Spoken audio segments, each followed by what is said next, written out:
Hello everyone, मैं उदेश कुमार आज आपके लिए लेकर आया हूँ बहुत ही महत्वपूर्ण जानकारी जो चंद्रमा के विषय में है। चंद्रमा के विषय में हम दो वीडियो के माध्यम से जानने का प्रयास करेंगे। आज के इस वीडियो में हम चंद्रमा के रोटेशन, चंद्रमा के revolution, blue moon, super moon के विषय में जानेंगे। साथ ही भारत द्वारा भेजे गए चंद्रयान-1, चंद्रयान-2 अभियानों के विषय में हम जानेंगे। साथ ही यह भी जानेंगे कि चंद्रमा का हमेशा एक ही फेस क्यों नज़र आता है। चलिए तो आइए देखते हैं आज का ये वीडियो।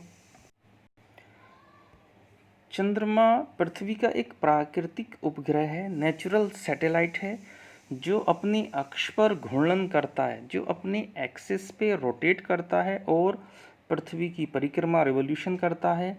पृथ्वी के साथ ही सूर्य की भी परिक्रमा करता है। यहाँ पे 3 पॉइंट्स नज़र आते हैं यहाँ पे, और हम इन तीनों पॉइंट्स को इस डायग्राम के माध्यम से समझ लेते हैं किस तरह से ये 3 पॉइंट हैं यहाँ पे। पहला पॉइंट क्या था कि पृथ्वी अपने एक्सिस पे रोटेट करता, अपने अक्ष पर घूमता है। दूसरा, पृथ्वी के चारों ओर परिक्रमा करता है। तीसरे पॉइंट को हम इस डायग्राम के माध्यम से समझ लेते हैं, अपने एक्सिस पे मूव करता है, पृथ्वी के चारों ओर परिक्रमा करता है और साथ ही सूर्य की भी परिक्रमा करता है। तो इस तरह से ये 3 पॉइंट हम यहाँ पे अच्छे से समझ लेते हैं। चंद्रमा दीर्घ वृत्ताकार पथ पर, एलिप्टिकल ऑर्बिट पर पृथ्वी की परिक्रमा करता है। जब चंद्रमा पृथ्वी के सबसे निकट होता है तो इस अवस्था को पेरिजी कहा जाता है, और जब सबसे दूर होता है तो इस अवस्था को एपोजी कहते हैं। यहाँ पे हमारे पास दीर्घवृत्ताकार पथ में 2 तरह की कंडीशन सामने आती हैं। पहली कंडीशन है कि चंद्रमा और पृथ्वी के बीच मिनिमम दूरी होती है, जिसको हम पेरिजी की स्थिति कहते हैं। और दूसरी कंडीशन है एलिप्टिकल ऑर्बिट पर घूमते हुए चंद्रमा और पृथ्वी के बीच मैक्सिमम दूरी होती है, उसको एपोजी कहते हैं। डायग्राम के माध्यम से इन दोनों कंडीशन को हम समझ लेते हैं। इधर का लेफ्ट साइड का जो डायग्राम का हिस्सा है वो पेरिजी की कंडीशन को दिखाता है, और राइट साइड का हिस्सा एपोजी की कंडीशन को दिखाता है। यहाँ पे पहली कंडीशन में अगर हम बात करें, कंडीशन फर्स्ट में, यहाँ पे पृथ्वी और चंद्रमा के बीच मिनिमम डिस्टेंस है जिसको हम पेरिजी कहते हैं, और ये डिस्टेंस कितनी है? 3,62,570 किलोमीटर के आसपास डिस्टेंस है। ये पेरिजी की स्थिति है। दूसरी कंडीशन में हम देखते हैं, इसमें पृथ्वी और चंद्रमा के बीच मैक्सिमम अधिक से अधिक दूरी है, और ये दूरी कितनी है, कितनी डिस्टेंस है? 4,05,410 किलोमीटर। इस तरह से हम पेरिजी और एपोजी को अच्छे से समझ लेते हैं। साथ ही इस पॉइंट को भी समझते हैं, पृथ्वी से चंद्रमा की औसत दूरी, जो एवरेजन डिस्टेंस है, जो अक्सर आपसे एग्जाम में पूछा जाता है, वो एवरेजन डिस्टेंस है 3,84,365 किलोमीटर। तो इस तरह से एपोजी और पेरिजी को हमने समझने का प्रयास किया है इस डायग्राम के माध्यम से। अब सुपरमून की घटना को हम देख लेते हैं। सुपरमून की घटना दरअसल ये पेरिजी की कंडीशन से जुड़ी हुई है, इसलिए इसको हम यहाँ पे समझना जरूरी है। सुपरमून वह स्थिति है जब चंद्रमा पृथ्वी के सबसे निकट होता है। पहली स्लाइड में हमने इसी को डिफाइन करने का काम किया था। सबसे निकट वाली स्थिति को पेरिजी कहते हैं, और पेरिजी की कंडीशन में ही सुपरमून की घटना घटित होती है। डायग्राम के माध्यम से हम समझ लेते हैं, और साथ ही मैंने फिर से यहाँ पे पेरिजी को डिफाइन करने का काम किया है, आप इसको समझ सकते हैं। डायग्राम के लेफ्ट साइड में ये जो कंडीशन है ये पेरिजी की स्थिति है, यहाँ पे लिखा हुआ भी है ये पेरिजी की स्थिति है, और इसमें पृथ्वी और चंद्रमा के बीच मिनिमम डिस्टेंस है, और वो मिनिमम डिस्टेंस कितनी है? 3,56,500 किलोमीटर। और इस समय चंद्रमा पृथ्वी के काफ़ी नज़दीक आ जाता है, जिसके कारण चंद्रमा का जो चमक है और उसका जो साइज़ है वो बदल जाता है, बढ़ जाता है। अगली स्लाइड में इसी को हम समझने का प्रयास करेंगे। सुपर मून की स्थिति में चंद्रमा, सुपर मून का मतलब है कि पेरिजी की कंडीशन, यानी कि चंद्रमा और पृथ्वी के बीच मिनिमम डिस्टेंस की कंडीशन में, जिसे हम सुपर मून भी कहते हैं, चंद्रमा 14% ज़्यादा बड़ा और 30% ज़्यादा चमकीला नज़र आता है। सीधा सीधा सोचने की बिल्कुल भी ज़रूरत नहीं है। जब चंद्रमा पृथ्वी के कम से कम दूरी पर आ गए तो जाहिर सी बात है उसकी शाइनिंग और उसका जो साइज़ है वो दोनों इंक्रीज़ हो जाता है नॉर्मल कंडीशन से। इसे ही सुपरमून की घटना कहते हैं। आप डायग्राम के इस लेफ्ट वाले हिस्से से इसको आप समझ सकते हो किस तरह से ये चंद्रमा यहाँ पे इस कंडीशन से ज़्यादा बड़ा बड़ा दिखाया गया है और शाइनिंग भी इसमें ज़्यादा है। तो ये सुपरमून की घटना है इस तरह से। अब इस स्लाइड में हम उस समस्या का हल ढूंढते हैं जिसमें कहा गया है कि चंद्रमा का हमेशा एक ही समान फेस नज़र आता है। देखते हैं चंद्रमा का परिक्रमण और परिभ्रमण, rotation and revolution of moon. चंद्रमा की परिक्रमण यानी कि एक तारे के संदर्भ में एवं परिभ्रमण अवधि दोनों ही एक समान हैं। ये बहुत महत्वपूर्ण है। अर्थात 27 दिन 7 घंटे 43 मिनट, यानी कि चंद्रमा का जो रोटेशन एंड रिवोल्यूशन है वो सेम है, 27 डेज 7 आवर्स एंड 43 मिनट्स।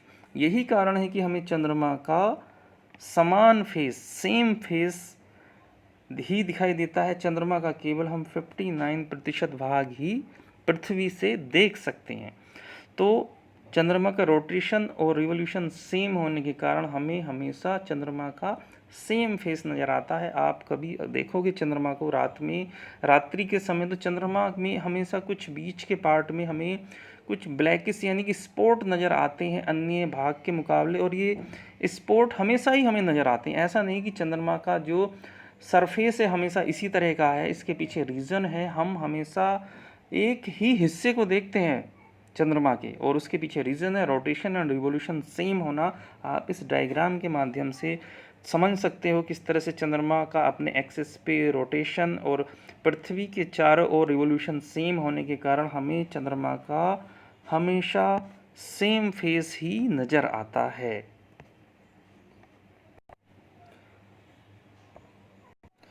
अब ये ब्लू मून की घटना देख लेते हैं हम। ब्लू मून आखिरकार होता क्या है?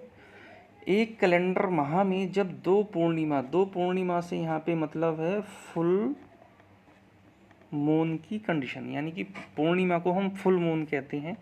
जब एक कैलेंडर माह में दो पूर्णिमा हो तो दूसरी पूर्णिमा को यानी कि सेकंड जो फुल मून की कंडीशन होती है उसको हम, उस चांद को हम ब्लू मून कहते हैं। इसका नीले रंग से कोई संबंध नहीं है, कोई लेना न देना नहीं है। वस्तुतः इसका मुख्य कारण दो पूर्णिमाओं के बीच के अंतराल का 31 दिनों से कम होना है, 1 महीने से कम होना है। ऐसा हर 2-3 सालों में ऐसा कंडीशन आती है। अब इसको हम समझ लेते हैं ब्लू मून को। पूर्णिमा का मतलब है, जैसे अगर हम पूर्णिमा की कंडीशन देखें तो यहाँ पे हम ले सकते हैं सन को, बीच में हम अर्थ को देख सकते हैं, अर्थ, और इधर हम देख सकते हैं मून को, और ये तीनों एक ही लाइन में होते हैं। बीच में चंद्रमा और सूर्य के बीच में अर्थ होती है। इसी कंडीशन को हम पूर्णिमा या फुल मून की स्थिति कहते हैं। जब किसी माह में इस तरह की कंडीशन बनती है, 2 बार इस तरह की कंडीशन बनती है, तो सेकंड कंडीशन को हम ब्लू मून कहते हैं। इस डायग्राम के माध्यम से हम ब्लू मून की घटना को और अच्छे से समझ सकते हैं। ए ब्लू मून रियलिटी हम देखते हैं इसकी। अगर हम इस कैलेंडर की अगर हम बात करें, 1 माह अगस्त 2012 का ये कैलेंडर दिखाया गया है। इसमें इस माह की जो 2 अगस्त है उसमें फुल मून की कंडीशन है, और उसके बाद जब हम देखते हैं 31 तारीख को, 31 अगस्त को हम देखते हैं तो इसमें फिर से एक फुल मून यानी कि दूसरी पूर्णिमा की कंडीशन है। इस दूसरी पूर्णिमा को हम ब्लू मून की घटना कहेंगे। तो इस तरह से हम इस डायग्राम के माध्यम से, इस कैलेंडर के माध्यम से इस घटना को भली भांति समझ सकते हैं। अब चंद्रमा के विषय में हम कुछ और अन्य तथ्य जान लेते हैं। चंद्रमा का गुरुत्वाकर्षण बल का मान पृथ्वी के गुरुत्वाकर्षण से 1/6वां भाग है। यानी कि पृथ्वी की अगर ग्रेविटेशनल या ग्रेविटी से अगर हम कंपेयर करें तो चंद्रमा का ग्रेविटेशनल फोर्स पृथ्वी से काफ़ी कम है। कम गुरुत्वाकर्षण होने के कारण चंद्रमा पर वायुमंडल की अनुपस्थिति होती है। चंद्रमा पर वायुमंडल नहीं पाया जाता। उसके पीछे रीजन है गुरुत्वाकर्षण बल का कम होना। अब जबकि वहाँ पे गुरुत्वाकर्षण बल कम है, वायुमंडल की कमी है, इसलिए वहाँ पे जीवन की भी कम संभावना है। दूसरा पॉइंट देखते हैं, चंद्रमा में अपना प्रकाश नहीं होता क्योंकि चंद्रमा एक सैटेलाइट है, अपनी स्वयं की लाइट नहीं होती है, सूर्य से प्रकाश से प्रकाशित होता, सूर्य से लाइट लेता है। सारे जितने भी सैटेलाइट होते हैं, प्लैनेट होते हैं, उनमें अपना लाइट नहीं होती, वो सूर्य से ही अपना प्रकाश ग्रहण करते हैं। थर्ड पॉइंट को क्लियर कर लेते हैं। ये तीसरा पॉइंट आपके जीएस पॉइंट ऑफ व्यू से बहुत इंपॉर्टेंट है। इसमें चंद्रयान 1 चंद्रयान 2 के विषय में हमने डिस्कस किया है। इसरो ने 22 अक्टूबर 2008 को चंद्रयान 1, 22 जुलाई 2019 को चंद्रयान 2 चंद्रमा की सतह पर सफलतापूर्वक उतारा, जिसका उद्देश्य चंद्रमा के वातावरण और सतह का अध्ययन करना था। डायग्राम के माध्यम से चंद्रयान 1 को समझ सकते हैं और यहाँ पे दूसरे डायग्राम के माध्यम से हम चंद्रयान 2 को समझ सकते हैं। इस चंद्रयान 2 में कुछ महत्वपूर्ण पॉइंट्स हैं जिसको आपको समझना जरूरी है। जैसे कि एक लैंडर भेजा गया था चंद्रयान 2 के द्वारा, जिसका नाम था विक्रम। इसका उद्देश्य था जो रोवर भेजा गया था उसको चंद्रमा की सतह पर लैंड करवाना, उतारना।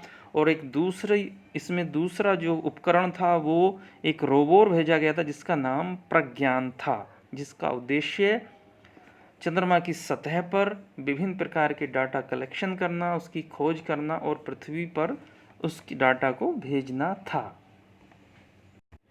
और अंत में अब कुछ ये परिभाषित शब्दावली है इस वीडियो की, आप देख सकते हो। प्राकृतिक उपग्रह नेचुरल सैटेलाइट किसे कहते हैं, आप इसको इसमें पढ़ सकते हैं, समझ सकते हैं। परिक्रमण क्रमा यानी कि रिवोल्यूशन किसे कहते हैं, परिभ्रमण घूर्णन या रोटेशन किसे कहते हैं, उपभू पेरिजी किसे कहते हैं, अपभू यानी कि एपोजी किसे कहते हैं। तो इस परिभाषित शब्दावली से कुछ जो हमारे वीडियो में कुछ जो टर्म्स आई हैं उसको मैंने क्लियर करने का यहाँ पे प्रयास किया है। तो आप इन टर्म्स को, इन शब्दावली को पढ़ सकते हैं। वीडियो देखने के लिए बहुत बहुत धन्यवाद। अगली वीडियो में मैं चंद्रमा के विषय में, जो चंद्रमा की फेजेस कलाएँ होती हैं उसके विषय में डिस्कस करूँगा। बहुत बहुत धन्यवाद।